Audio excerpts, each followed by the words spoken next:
हरे कृष्णा। आज की इस क्लास में सभी भक्तों का स्वागत है। हम कीर्तन से प्रारंभ करेंगे। जय राधा माधव कुंज बिहारी, जय गोपी जन वल्लभ गिरिवरधारी, यशोदानंदन व्रज जनरंजन, यमुना तीरावनचारि,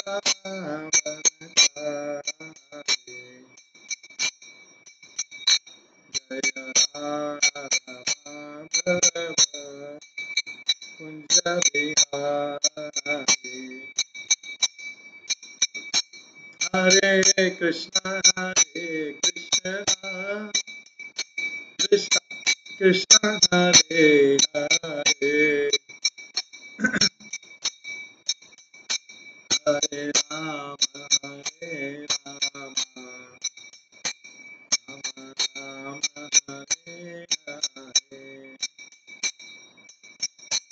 हरे कृष्णा कृष्ण कृष्ण हरे हरे, हरे राम राम राम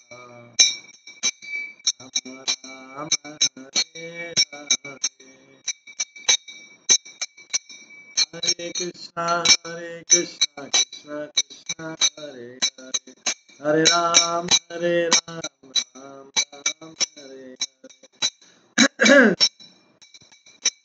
हरे कृष्णा कृष्ण कृष्ण हरे हरे, हरे राम राम हरे हरे, हरे कृष्णा कृष्ण कृष्ण हरे हरे, हरे राम राम हरे हरे, जय राधा गोविंद राधा गोविंद राधा, जय राधा माधव राधा माधव राधे, जय गौरनिताय जय गौरनिताय गौरनिताय जय गौरनिताय,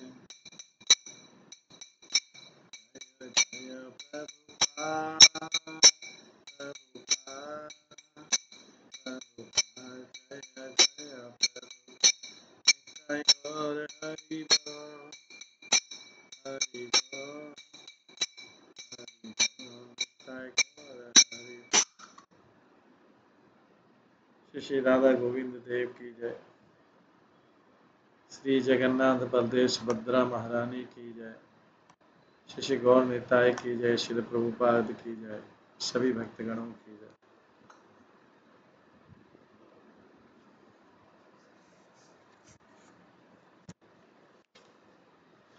हरे कृष्णा। कल की क्लास में हम श्रवण कर रहे थे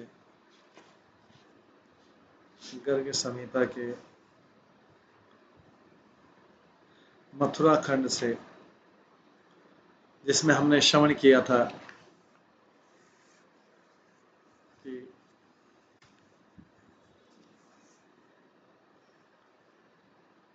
भगवान कृष्ण ने मथुरा में प्रवेश किया, अक्रूर उनको वृंदावन से लाए थे, कृष्ण बलराम गोपों के साथ उन्होंने मथुरा में प्रवेश किया। मथुरा में उन्होंने देखा कि एक वॉशरमैन जो धोबी है वो कंस के लिए वस्त्र ले जा रहा था। भगवान कृष्ण ने उससे रिक्वेस्ट किया कि आप हमें दे दो। वॉशरमैन कहता है क्या आप लोग कोपिन पहनने वाले हैं?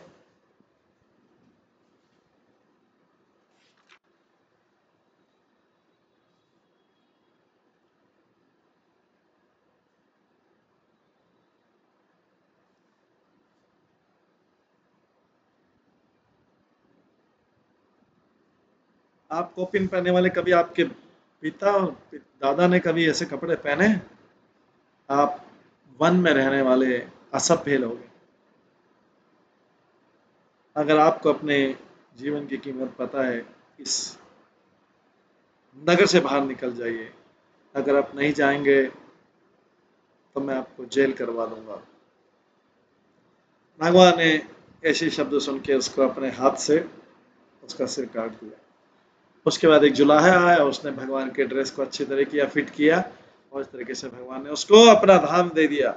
ये कल हमने सुना था। इस प्रकार भगवान आगे बढ़ते हैं। अध्याय 6 में हम देखेंगे कि भगवान किस प्रकार से मथुरा का दर्शन करते हैं।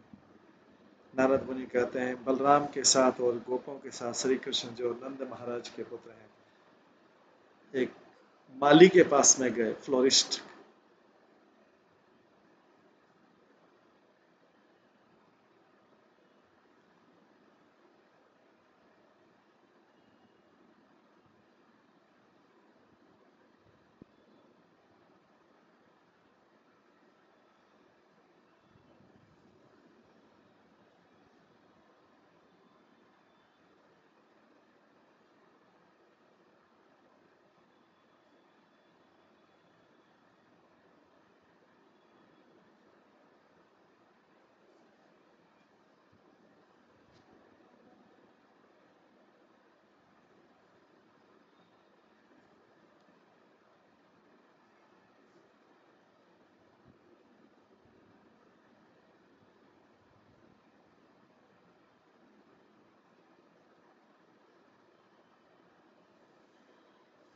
श्री कृष्ण जो नंद महाराज के पुत्र हैं, उस माली के घर में गए, सुदामा के घर। उस माली का नाम सुदामा था। ये सुदामा द्वारका वाला सुदामा से अलग है। जब उसने कृष्ण बलराम को देखा, सुदामा वो माली जो है तुरंत खड़ा हो गया और हाथ जोड़कर दोनों के सामने प्रणाम किया। उनको पुष्प के सिंहासन में बिठाकर वो जो शब्द बोल रहा था, अटकते अटकते शब्द बोल रहा था। सुदामा कहता है, हे भगवान, अभी जब आप आ गए हैं,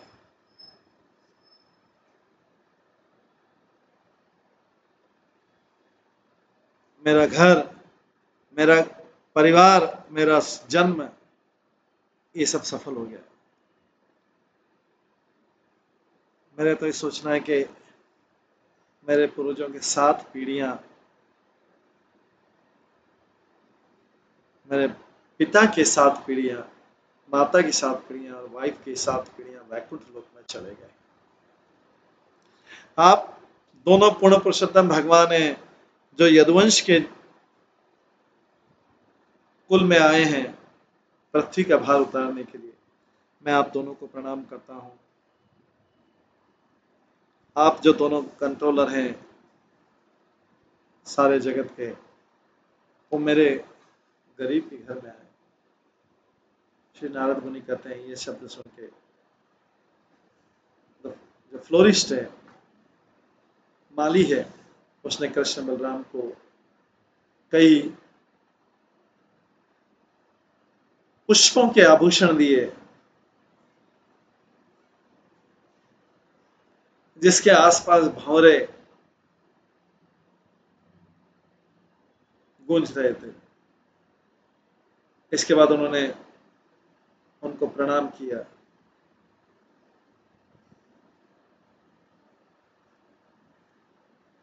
फूलों की इस प्रकार से अधिकता देख करके भगवान कृष्ण जो है पूर्ण पुरुषोत्तम भगवान, उन्होंने उनको गोपों को दे दिया और मुस्कुराते हुए उसने ये शब्द कहे,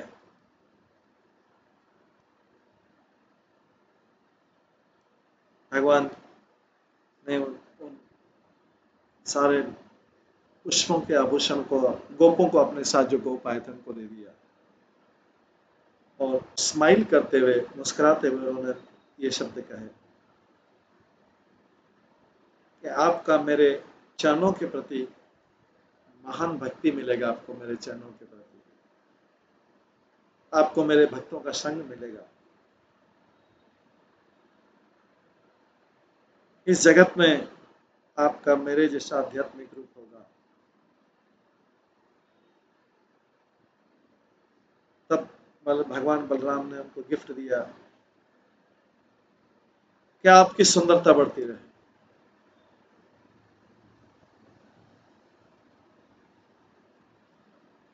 ये राजा कृष्ण बलराम दोनों खड़े हुए और उसके बाद चले गए।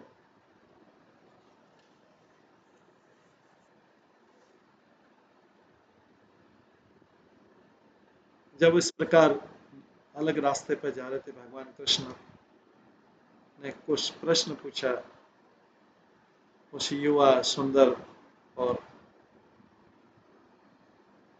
कमल नयनी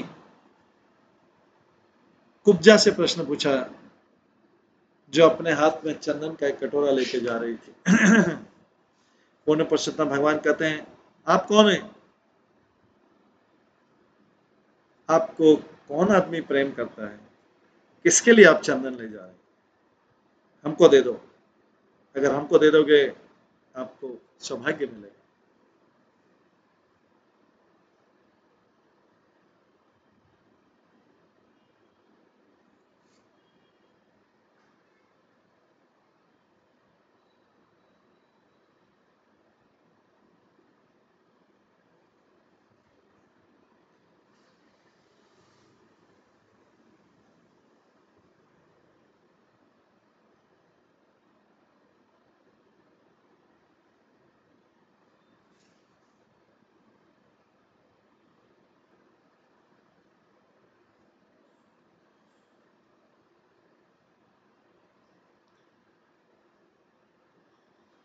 तो मेड सर्वेंट कुब्जा ने कहा,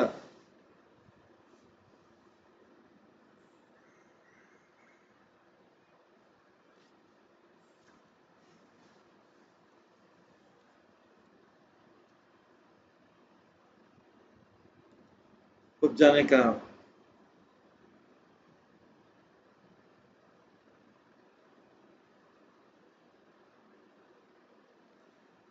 हे सुंदर पुरुष,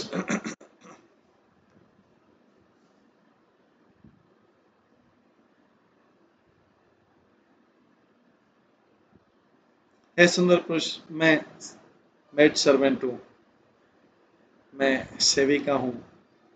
हे भद्र पुरुष, मेरा नाम कुब्जा है। मैंने ये चंदन कलेप बनाया, अपने हाथों से बनाया।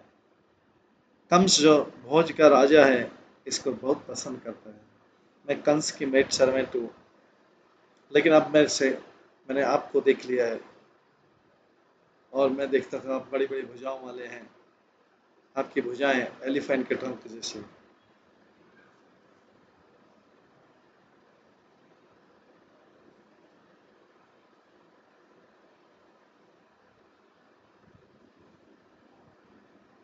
तो ये सैंडलवुड पुष्प पेस्ट, ये चंदन के लेप के लिए आपसे श्रेष्ठ कौन व्यक्ति है इस संसार में? आप दोनों जैसा सुंदर कोई नहीं।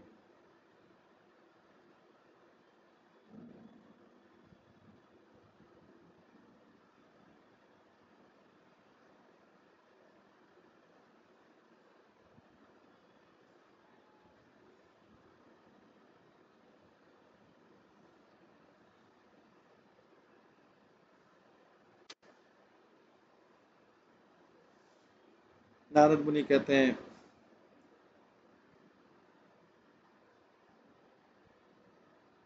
बहुत प्रसन्न होकर उसने वो थिक जो सैंडलवुड पेस्ट था वो उनको दे दिया। उसको लेपन करके कृष्ण बलराम चमकने लगे। तो ब्रज के दोनों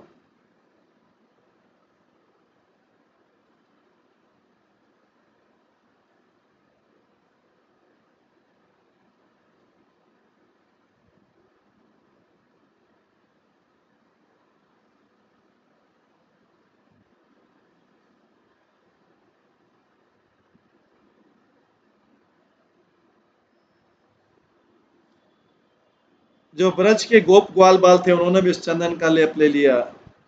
उस क्षण भगवान कृष्ण ने सोचा कि इस हंचबैक गर्ल जो कुब्जा है उसको 3 जगह से टेढ़ी थी वो। भगवान ने अपना पैर उसके पैर पे रखा, अपना फीट जो है उसके टो पे रखा और 2 उंगलियों से उसको चिन्ह से ऊपर खींचा। भगवान कृष्ण ये कर रहे थे, सभी लोग देख रहे थे। अचानक को उसकी बॉडी सीधी हो गई।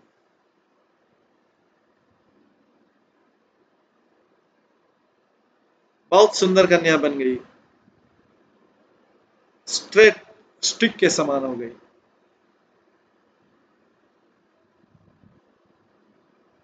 उसकी जो स्ट्रेटनेस है, वो केले के पेड़ का जो स्ट्रेटनेस, उससे भी उसको भी जो है उसको भी छोटा कर दिया उसने। स्वीटली स्माइलिंग, मुस्कान के साथ। और अभी कामेच्छा से प्रभावित होके उसने कृष्ण के वस्त्र पकड़ लिए। और सविका कहती है, हैंडसम मैन, मेरे घर में आइए, मैं आपको छोड़ नहीं सकती हूँ, आप सर्वज्ञ हैं, आप अमृत का स्वाद जानते हैं, आप दूसरों को सम्मान देते हैं, मेरे ऊपर भी कृपा कीजिए, मेरा हृदय भी आपके प्रेम के प्रति पागल है। नारद मुनि कहते हैं, उस कुब्जा का ये शब्द सुनकर सारे गोप जोर जोर से हंसने लगे और अपने हाथ,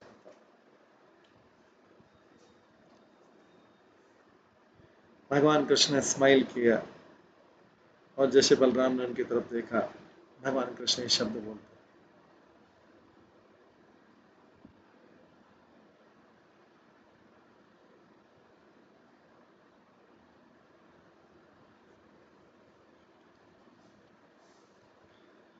पूर्ण पुरुषोत्तम भगवान कहते हैं,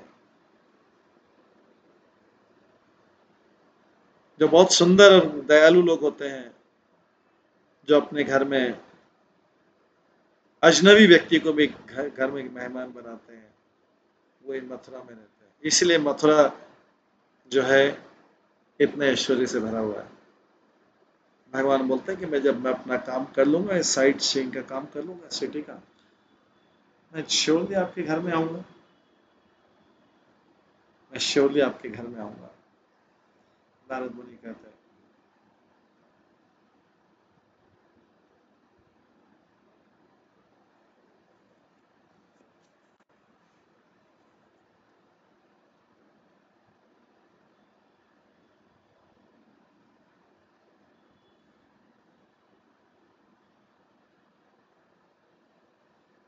नारद मुनि कहते हैं, इन स्नेहपूर्ण शब्दों को बंद करके कृष्ण ने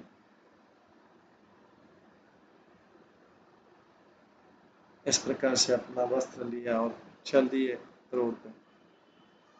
रास्ते में उसने कुछ धनी व्यक्तियों को, बिजनेसमैन को जाते देखा है। उन वैश्यों ने, उन बिजनेसमैन ने फूल, सुपारी, सेंट, फ्रूट, मिल्क और उनको सिंहासन में बिठाकर, जो वैश्य लोग हैं, भगवान कृष्ण के सामने झुके, प्रणाम किया। वैश्य जो बिजनेसमैन कहते हैं, अगर आप यहाँ पर राजा बनते हैं तो अपने वर्ण के लोगों को पहचान लेना, हम आपकी प्रजा हैं। हे भगवान, इस राज्य में राज्य प्राप्ति के बाद लोग अपने लोगों को भूल जाते हैं।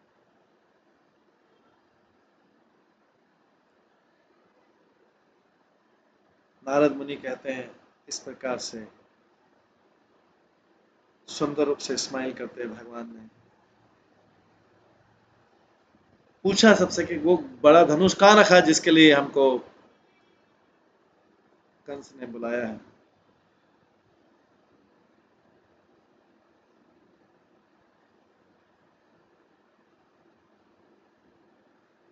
वो जो इंटेलिजेंट बुद्धिमान बिजनेसमैन थे, उन्होंने सोचा भगवान इसको तोड़ देंगे, इसलिए उन्होंने इनको डर के मारे बताया नहीं। भगवान की सुंदरता से प्रभावित होकर, उनके गुणों से प्रभावित होकर, उनके मधुरता से प्रभावित होकर, उनके और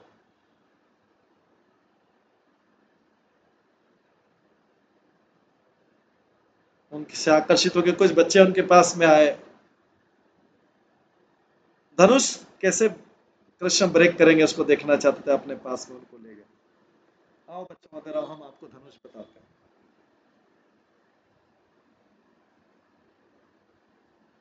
भगवान उनके साथ एकदम मित्र बन के भगवान उनकी दिशा में गए जहां पे वो बता रहे थे, जहां पे धनुष रखा था। 7 तला 7 तला लंबा और सोने का बना हुआ धनुष इंद्र के धनुष जैसा था। ये इतना भारी था कि 5,000 लोग इसको ले जाने के लिए चले। यह अष्ट धातु से बना था।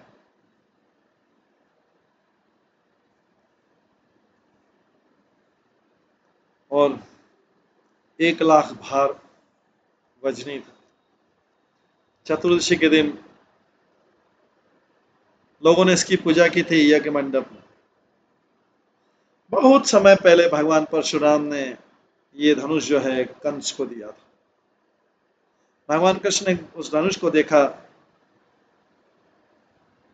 और ऐसा देखा कि ये शेष भगवान के समान लग रहा है। उनकी जो कुंडली थी गोल गोल बनी हुई थी।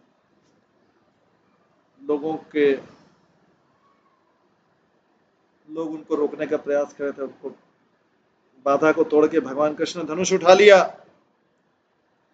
शहर के लोग उनको देख रहे थे और इजीली उन्होंने तान लिया उसको। दोनों हाथों से पकड़ के धनुष को, उसकी जो धागा था यहां तक खींचते हुए भगवान कृष्ण ने उस धनुष को बीच से ब्रेक कर दिया। जिस प्रकार से एलिफेंट जो है आती है शुगर कैन के पीस को बीच में से तोड़ देता। उस धनुष के टूटने की आवाज बादलों की गर्जना की थी। इसके 7 लोकों में उसकी आवाज आई। पृथ्वी, तारे और जो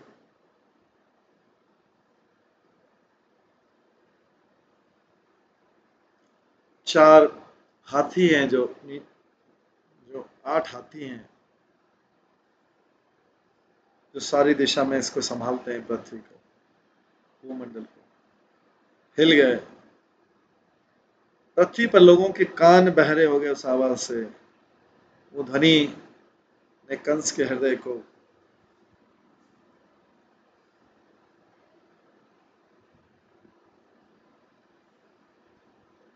शटर कर दिया। 2 घंटे तक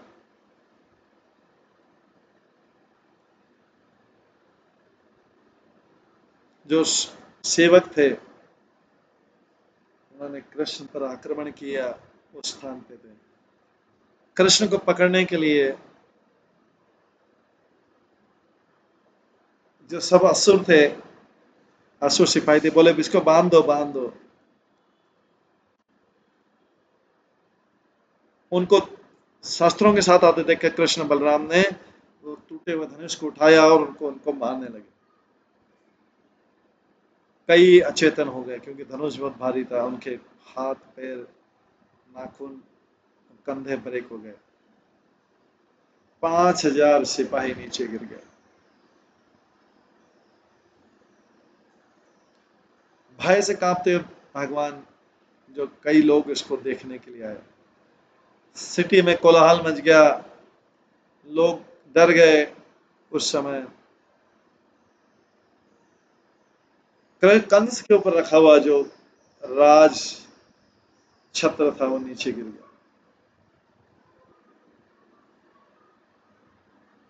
नारद मुनि बोलते हैं बलवश कृष्ण को उस स्थान से चले गए।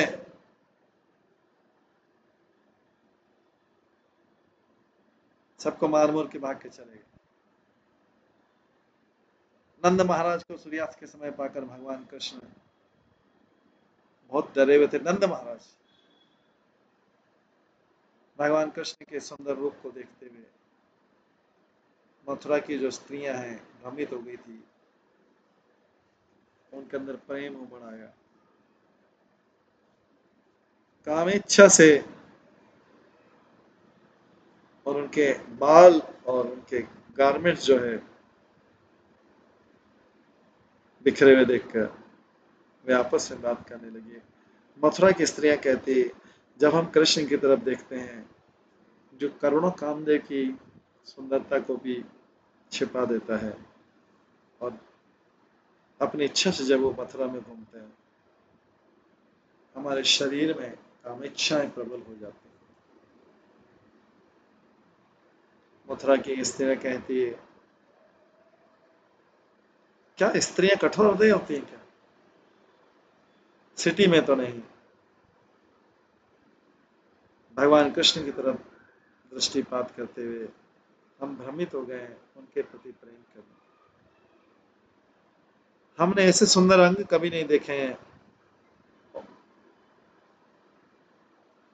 जितने इनके हैं। ऐसा कैसे हो सकता है कि एक व्यक्ति के अंदर इतनी स्वीटनेस हो? उसकी तरफ दृष्टि डाल के हमारी आंखें तो पतंगों के समान हो गई जो अग्नि की तरफ प्रवेश कर। हे मित्र, मेरे आंखों में इतनी शक्ति कहां से आ गई इतना सुंदर व्यक्ति को देख? जैसे हमारी आंखें कृष्ण के एक एक अंग पर देखती हैं, हम आनंद से भर जाते हैं और हमारे विचार जो हैं उसकी हैंडसमनेस को देख के सागर में डूब जाते हैं। नारद मुनि कहते हैं,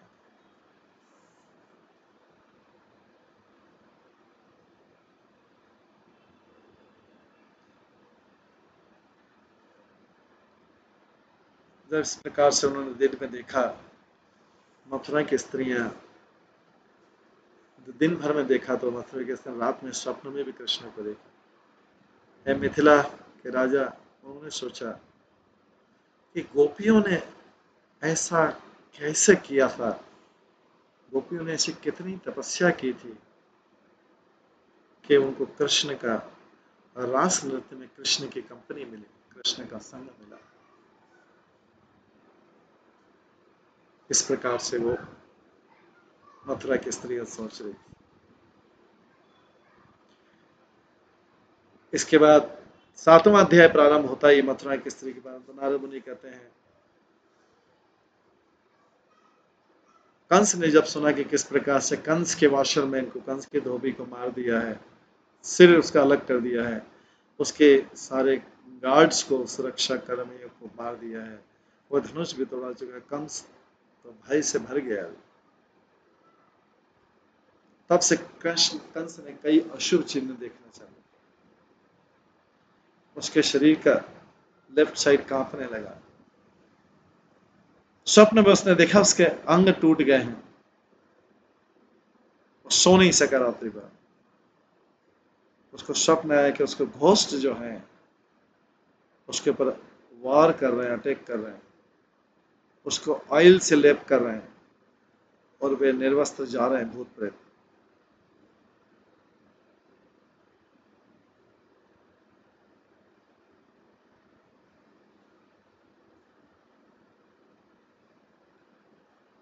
उनके ऊपर पुष्पों की माला है और बफेलों पे सवार होके जा रहे हैं, भैंसे पे सवार होके जा रहे हैं। भैंसे पे तो यमदूत और यमराज सवार होते। सुबह उठते ही उसने अपने सेवकों को बुलाया और अरेंजमेंट करने को बोला कि दिन भर का जो रेसलिंग फेस्टिवल चलेगा, कुश्ती का चलेगा, उसका अरेंज कर।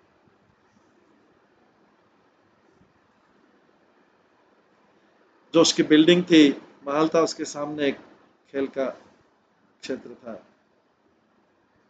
उसमें कई सारे पिलर थे।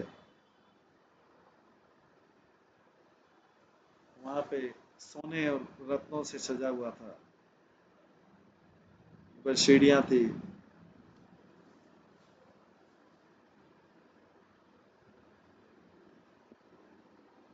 उच्च कोटि के दर्शकों के लिए स्थान था, और बड़ा फील्ड था, शानदार golden jasmine decorated royal box. वहां पर इंद्र का वो सिंहासन था जो कंस के पास था। बड़े बड़े कुशन थे, और उस सिंहासन के ऊपर बड़ा एक छत्र था,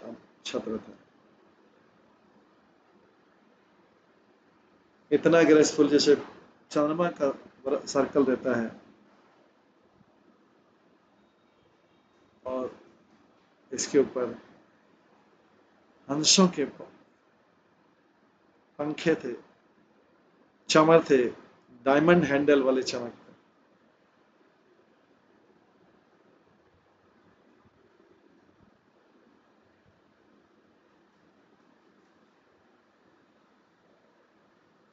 और ये 10 हाथ हाई था, और विश्वकर्मा ने बनाया।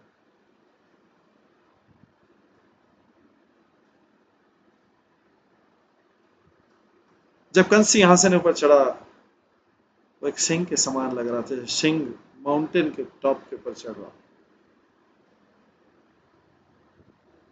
उसी समय जो गायक थे गाने लगे, जो डांसिंग गर्ल्स थी वो डांस करने लगी, मृदंग बजने लगे, हताश तलाश धैर्य नाकास और दूसरे म्यूजिकल इंस्ट्रूमेंट बजने लगे।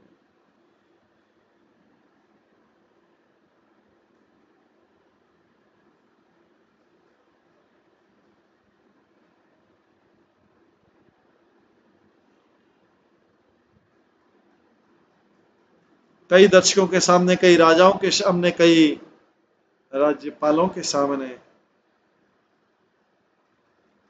शहर के लोग ने कुश्ती का मैच देखा। तब चानूर मुश्तिक कूट शल तोशल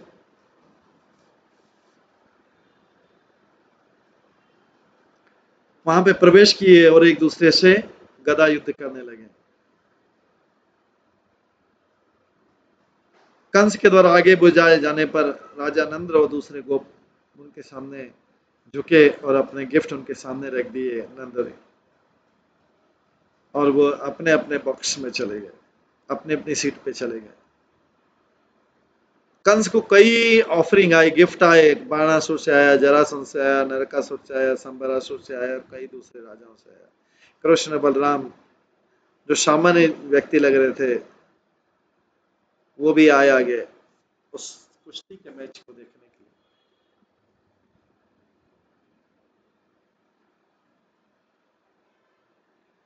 उस पागल को कोवलिया द्वीप हाथी को, जो गोमूत्र सिंदूर का लेप किए हुए था, सुगंधित कस्तूरी लगाए हुए था, और स्वर्ण जटित ईयरिंग से था,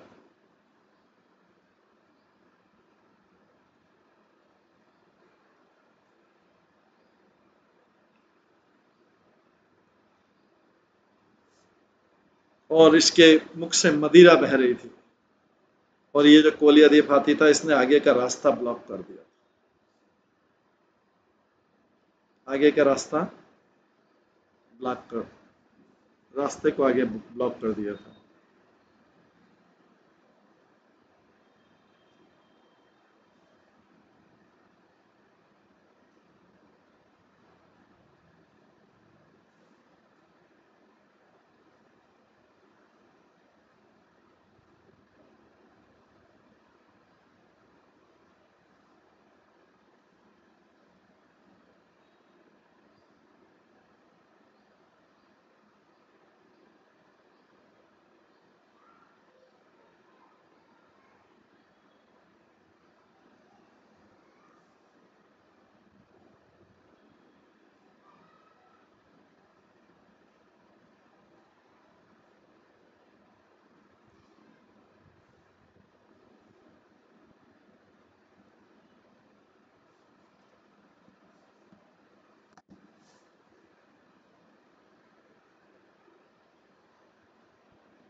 गहरी आवाज में भगवान कृष्ण ने एलिफेंट के जो महावत बैठा हो तो उसको बोला, इसको हटा लो आगे से। सर महाशय कृपया करके इस एलिफेंट को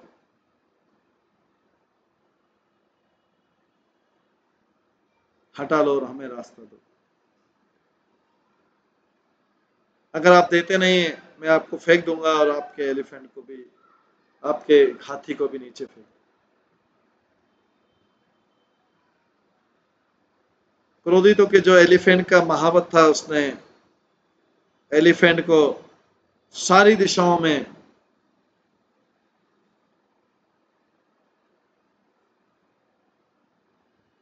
भेजने का आदेश दिया, सब तरफ से, और कृष्ण की तरफ आक्रमण करने का आदेश दिया। कृष्ण जो राजा का वो एलिफेंट था उसने कृष्ण को अपनी सूंड में पकड़ा और ऊपर उठाया, पर थोड़ी देर में कृष्ण उनके ग्रास्प से, उनकी पकड़ से छूट गए। जैसा कि कृष्ण वृंदावन के वृक्षों के साथ कर रहे थे, कृष्ण तुरंत इधर उधर भागने लगे, लुका छिपी का गेम खेलने लगे एलिफेंट के पैरों के पीछे। अपनी सूंड को अपनी टांगों के बीच में करके कृष्ण, एलिफेंट ने कृष्ण को पकड़ लिया।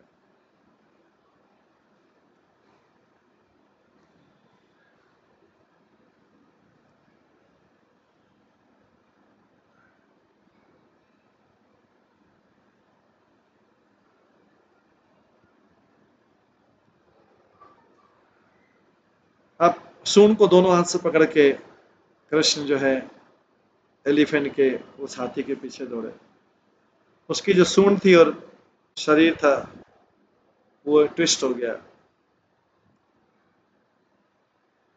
इस प्रकार से कृष्ण ने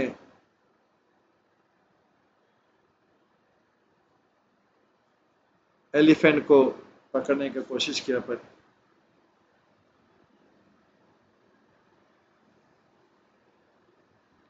कृष्ण ने उसको जोर से पंच करके अपने मुट्ठी से सामने आ गया।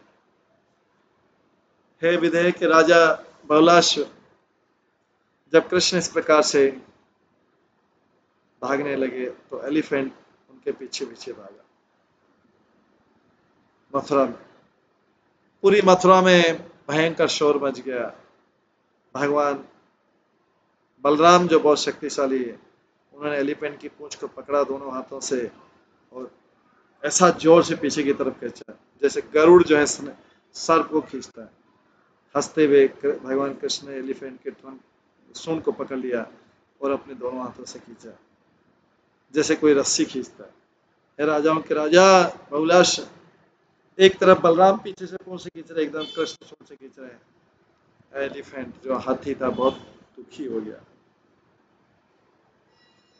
उसी समय 7 महावत तुरंत आए उसको बचाने के लिए।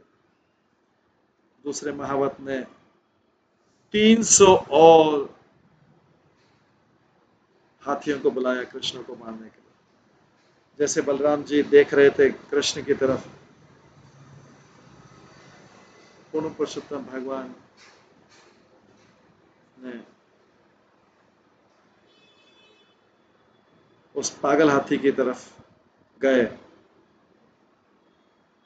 अपने हाथ में अंकुश लिए हुए थे, उसकी सूंड को खींचा, उसको घुमाया और उसको जमीन में फेंक दिया जैसे एक छोटा बच्चा कमंडल को फेंक देता है।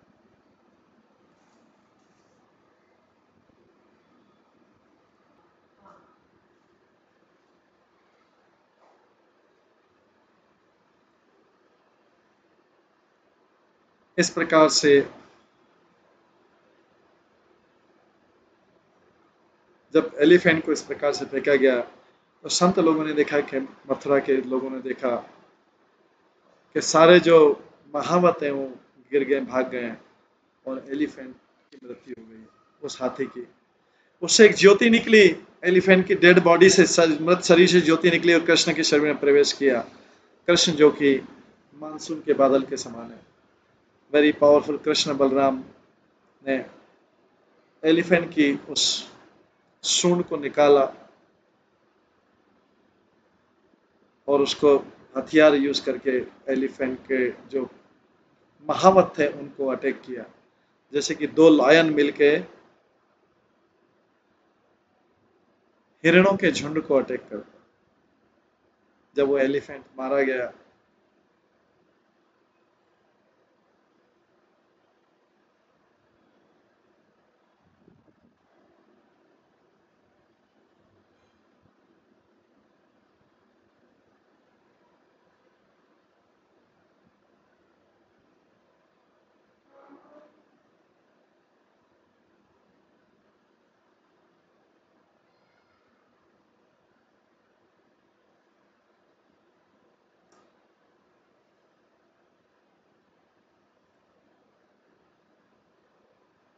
और सारे जो महावत थे एलिफेंट को, जो हाथी को पालने वाले होते हैं, ट्रेनिंग देने वाले, सारी दिशाओं में भागे। जिस प्रकार की तेज हवा से मानसून के बादल भाग जाते हैं, इस प्रकार से हाथी को मारकर बहुत शक्तिशाली कृष्ण बलराम पसीने से भर गए।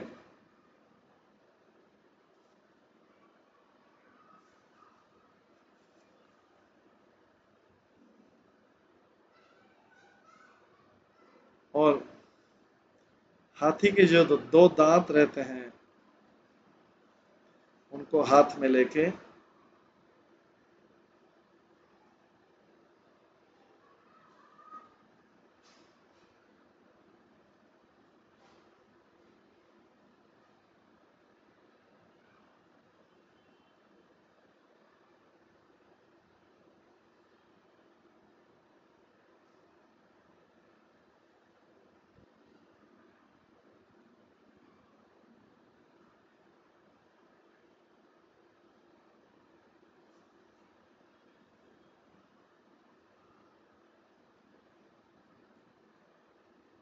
एलिफेंट के दांतों को लेकर उनके लाल मुख हो रहे थे,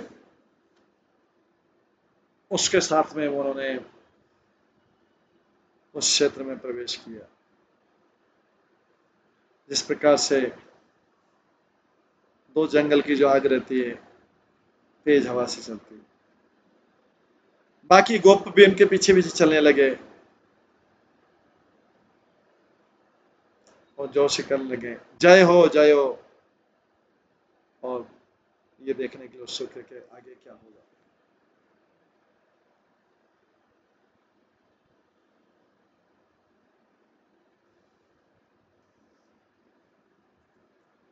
तब कृष्ण बलराम के साथ पूर्ण पुरुषोत्तम भगवान उस क्षेत्र में प्रवेश किए। जब कृष्ण बलराम, जब पूर्ण पुरुषोत्तम भगवान ने उन्होंने उस क्षेत्र में प्रवेश किया, सब लोगों ने उन्हें अलग अलग तरीके से देखा। जो कुश्ती कर रहे थे उन्होंने उसको कुश्ती रेसलर के रूप में देखा, सामान्य लोगों ने उन्हें महान राजा के रूप में देखा, स्त्रियों ने उन्हें कामदेव के रूप में देखा, गोपों ने उन्हें ब्रज के स्वामी के रूप में देखा, नंद महाराज ने अपने पुत्र के रूप में देखा, जो अब पापी व्यक्ति थे उन्होंने यमराज के रूप में देखा, कंस ने उन्हें अपने साक्षात मृत्यु के रूप में देखा, बुद्धिमान लोगों ने उन्हें बहुत बड़े त्यागी संत के रूप में देखा, योगियों ने उन्हें पूर्ण पुरुषोत्तम रूप में देखा, और भोज डायनेस्टी, भोज वंश के लोगों ने उन्हें अपने भगवान के रूप में। जब कंस ने देखा कि हाथी मारा गया है, वो बहुत उदास हो गया और हृदय से भयभीत हो गया। जब लोगों ने वहां पे उस मैदान में उन्हें देखा, वे हृदय में बहुत प्रसन्न हो गए, जैसे चकोर पक्षी रहता है, चंद्रमा की तरफ देखता है। ऐसे उत्साही लोगों ने एक दूसरे के कानों में कहा, पूर्ण पुरुषोत्तम भगवान वही अभी 2 पुत्रों के रूप में, वसुदेव के 2 पुत्रों के रूप में आए। अब हम कृष्ण की तरफ देख रहे हैं, पूर्ण पुरुषोत्तम भगवान जो ब्रज के सुंदर मंडल में घूमते हैं, जिनको देखना बहुत मुश्किल रहता है। अब हमारा जीवन परफेक्ट हो गया है, पूर्ण सफल हो गया। नारद मुनि कहते हैं, हे ब्रज, हे बहुलाश, जिस इस प्रकार से जब मथुरा के लोगों ने बोला और तुरियां बजने लगी, जब चाणूर कृष्ण बलराम के पास गए और इन शब्दों से बोले। चाणूर कहते हैं, हे बलराम,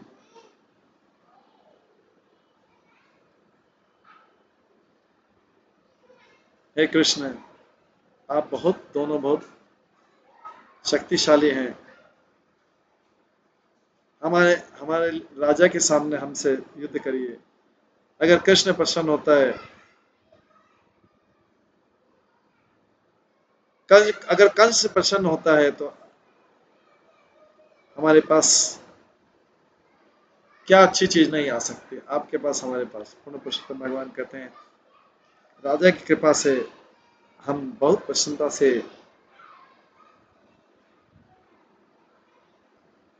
उन लोगों से युद्ध करेंगे जो हमारे बराबर हों।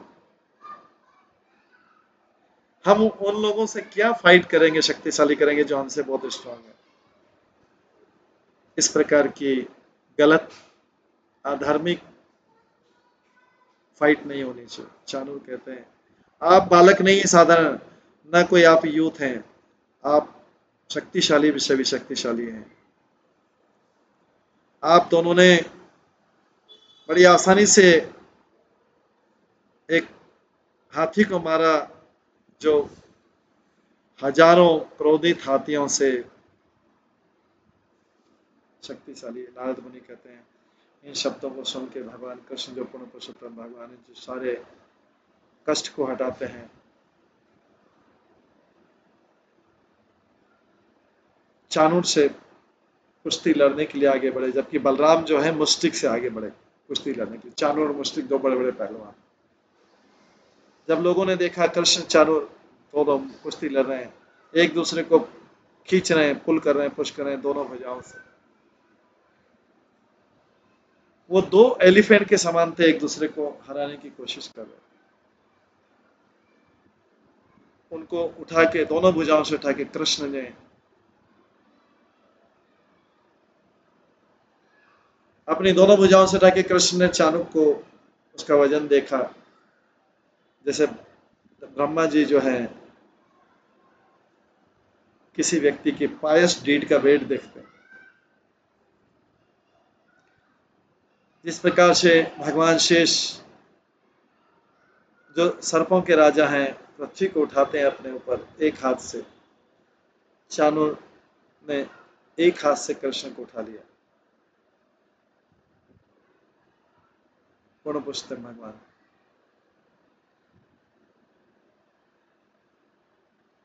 अपने एक हाथ को चाणूर के गर्दन पे रखकर, दूसरे हाथ उसके कमर पे रखकर कृष्ण ने सडनली चाणूर को उठाया और उसको नीचे ग्राउंड पे फेंक दिया, जमीन पे फेंक दिया।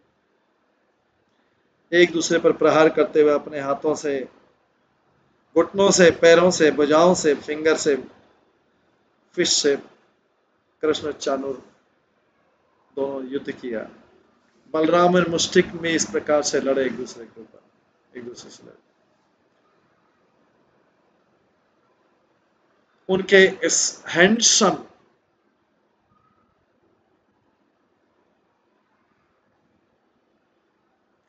और परस्पायरिंग पसीने से भरे हुए कृष्ण बलराम के इस मुखमंडल को देखकर महल की स्त्रियां उनके प्रति करुणा से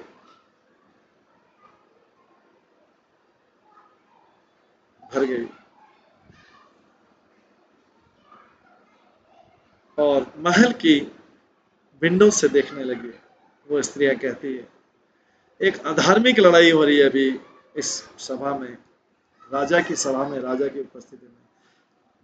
कृष्ण और बलराम जो छोटे छोटे फ्लावर के समान है, इन दो बड़े बड़े चाणूर और मुष्टिक के समान बड़े बड़े योद्धाओं से कैसे लड़ सकते हैं, जिनका शरीर बादलों की गर्जा के समान है। मथुरा के लोग बहुत दुर्भाग्यशाली है कि उनको ऐसा फाइट देखना पड़ रहा है। मथुरा में रहने वाली, वृंदावन में रहने वाली गोपियां कितनी भाग्यशाली हैं। वो भगवान के साथ रास लीला का अमृत पान करती हैं। फ्रेंड्स, ये स्त्री आपस में बोलते हैं सखियों, ये जो दुष्ट राजा है ये उपस्थित है, जब तक ये है कोई भी कुछ बोल नहीं सकता। हम तो सिंपल प्रार्थना करते हैं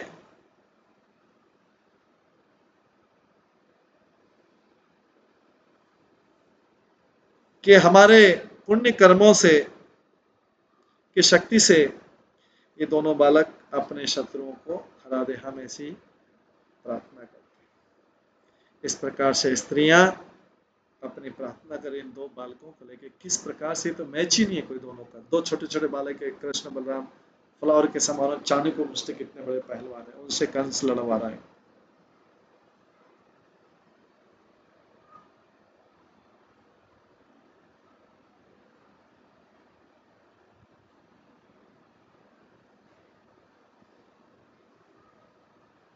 इस प्रकार से इस दृश्य को, ये दृश्य चल रहा है।